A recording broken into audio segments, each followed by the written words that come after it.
Hey guys, I just wanted to talk about my, my reflection and my pledge about what it means to be, a Master of Science in Education. And I think the biggest way I can pledge to ensure that I live up to the title of being a Master of Science in Education is making sure I embody the habits of mind myself, because teaching is like a fluid and continuous process, and making sure that I'm always looking for ways to improve.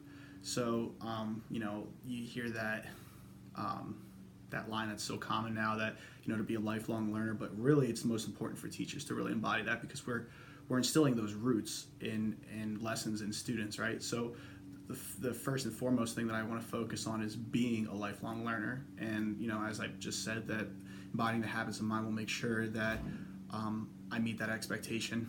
And then the last thing is being very like results driven, right? So if I'm always working to be a good teacher, it's making sure that I'm always delivering high quality instruction, making sure that my lessons are rigorous, making sure that I'm pushing myself, and always asking myself, like, hey, like, did I lowball myself, or did I lowball like the students on that one? And always just pushing for high expectations, right?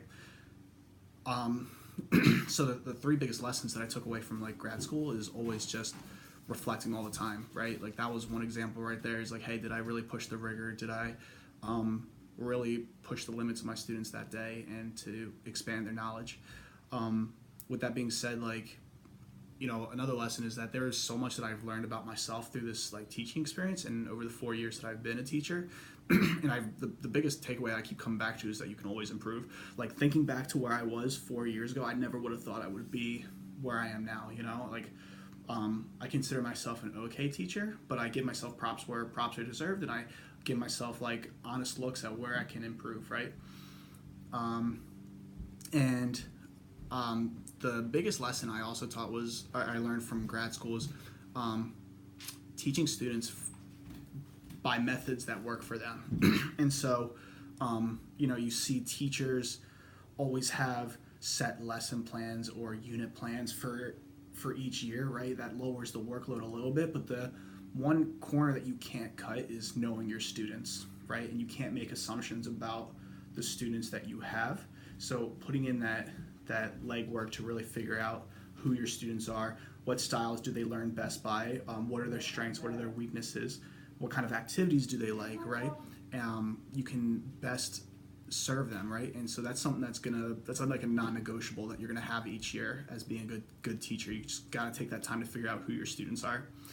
And like I said, it's this expands like outside of how they learn, right? We know that knowing our students is more than just how they learn. It's giving them surveys about the in the classroom stuff, but you also have to put that time in to figure out like who their families are, the cultures that their families have, and things that they celebrate within those cultures.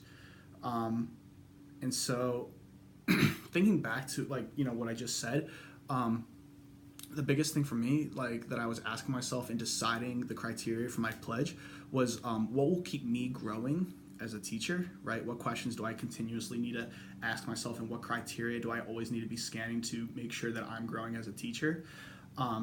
And the second question is, how will I best serve my students, right? Because at the end of the day, like that's awesome that we're trying to grow and improve ourselves, but that real measurement of growth is how we're best serving our students. So those two questions of like, how can I keep growing and in order to help my students, like, is what really guided my reflection process for this.